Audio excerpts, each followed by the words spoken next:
ഭാര്യ മരിച്ച ശേഷം മാധവൻ നായർ തൻ്റെ മകൾ മാളവികയെ താഴത്തും തലയിലും വയ്ക്കാതെയാണ് വളർത്തിയത്. ഇപ്പോൾ മാളവിക ഫാഷൻ ഡിസൈനിങ്ങിന് പഠിച്ചുകൊണ്ടിരിക്കുകയാണ്. ഈ സമയത്താണ് മാധവൻ നായരുടെ സഹോദരി പത്മജയും മകൾ അരവിന്ദും സഹോദരനെ കാണുവാൻ വർഷങ്ങൾക്കു ശേഷം നാട്ടിലേക്ക് വരുന്നത്. പണക്കാരിയായ പത്മജയ്ക്ക് സഹോദരനോട് വല്ലാത്ത പുച്ഛമാണ്. പ്രതീക്ഷിക്കാതെ സഹോദരിയും മകനും വീട്ടിൽ വന്നപ്പോൾ മാധവൻ നായർക്ക് വളരെ സന്തോഷമായി. പത്മജ വന്നത് തൻ്റെ മകന് വേണ്ടി മാളവികയെ പെണ്ണു ചോദിക്കുവാനായിരുന്നു. അരവിന്ദ് കാഴ്ചയിൽ സുന്ദരനും നല്ല വിദ്യാഭ്യാസമുള്ള ഒരു ചെറുപ്പക്കാരനാണ്. ഈ ആലോചന മാധവൻ നായർക്ക് ഒരുപാട് ഇഷ്ടമായി.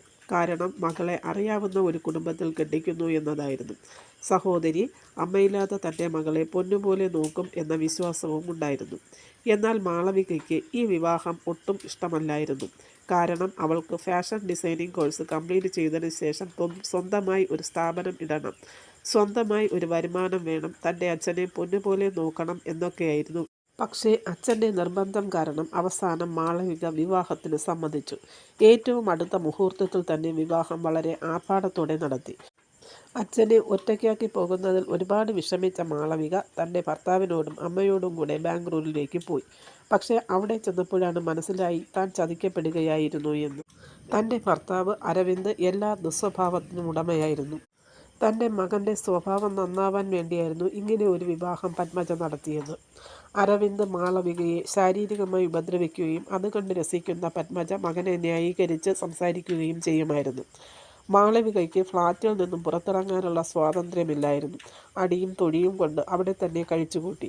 അച്ഛൻ മകളുടെ വിവരം അറിയാൻ വിളിക്കുമ്പോൾ ഒരു വശത്ത് പത്മജയും മറ്റൊരു വശത്ത് അരവിന്ദും നിൽക്കുമായിരുന്നു. അതുകൊണ്ട് തന്നെ അച്ഛനോട് ഒന്നും പറയുവാൻ മാളവികയ്ക്ക് സാധിച്ചില്ല. ഫോൺ ചെയ്തു കഴിയുമ്പോൾ വീണ്ടും എന്തെങ്കിലും കാരണം പറഞ്ഞ് വീണ്ടും ഉപദ്രവിക്കുമായിരുന്നു. പക്ഷേ മാധവൻ നായർക്ക് മകളുടെ സംസാരം കേൾക്കുമ്പോൾ എന്തൊക്കെയോ പന്തികേട് തോന്നിയിരുന്നു. മകളുടെ പഴയ സന്തോഷം സംസാരത്തിൽ ഇല്ല എന്ന് മാധവൻ നായർ മനസ്സിലാക്കി. അങ്ങനെ അടുത്ത ദിവസം തന്നെ മാധവൻ നായർ മകളെ കാണുവാൻ വേണ്ടി ബാംഗ്ലൂർക്ക് പുറപ്പെട്ടു. വരുന്ന കാര്യം ആരോടും പറഞ്ഞില്ലായിരുന്നു. അവിടെ ചെന്ന് വാതിൽ തുറന്നു തൻ്റെ മകളെ കണ്ട് മാധവൻ നായർ ഞെട്ടിപ്പോയി. ആകെ ഉണങ്ങിക്കറുത്ത് വിരൂപമായൊരു രൂപം. പക്ഷെ മാളവിക അച്ഛൻ്റെ കൂടെ അപ്പോഴും ഒന്നും പറഞ്ഞില്ല. വളരെ സന്തോഷമുള്ളതുപോലെ തന്നെ അഭിനയിച്ചു. മാധവൻ നായർക്ക് ഏകദേശം കാര്യങ്ങൾ മനസ്സിലായി. പക്ഷെ ഒന്നും ചോദിച്ചില്ല. അദ്ദേഹം പതുക്കെ ആരും കാണാതെ അടുത്ത ഫ്ലാറ്റിൽ ചെന്ന് കാര്യങ്ങൾ അന്വേഷിച്ചു. അവിടെയുള്ളവർ എല്ലാ കാര്യങ്ങളും വിശദമായി തന്നെ പറഞ്ഞു. മാധവൻ നായർ നേരെ പോലീസ് സ്റ്റേഷനിൽ ചെന്ന് പരാതി കൊടുത്തു. പോലീസ് വന്നപ്പോഴാണ് സഹോദരിയും മകനും മനസ്സിലായത്. അമ്മയെയും മകനെയും പോലീസ് അറസ്റ്റ് ചെയ്തു കൊണ്ടുപോയി. അങ്ങനെ മാധവൻ നായർ തൻ്റെ മകളോട് മാപ്പ് പറഞ്ഞ് തിരികെ വീട്ടിലേക്ക് കൊണ്ടുപോയി. വീണ്ടും പഠിത്തം തുടർന്നു കൊണ്ടുപോകാൻ പറഞ്ഞു. പക്ഷേ ആകെ തകർന്നിരുന്ന മാളവിക ആദ്യമൊന്നും സമ്മതിച്ചില്ല. എങ്കിലും അച്ഛൻ്റെ നിർബന്ധത്തിന് വഴങ്ങി പഠിക്കാൻ പോയി തുടങ്ങി. പയ്യെ പയ്യെ മാളവിക പഴയ തൻ്റെ ജീവിതത്തിലേക്ക് തിരികെ വന്നു. പഠിത്തം വിജയകരമായി പൂർത്തിയാക്കിയ മാളവിക ഇന്ന് ഒരുപാട് സ്ത്രീകൾക്ക് ജോലി കൊടുക്കുന്ന ഒരു സ്ഥാപനത്തിൻ്റെ ഉടമയാണ്.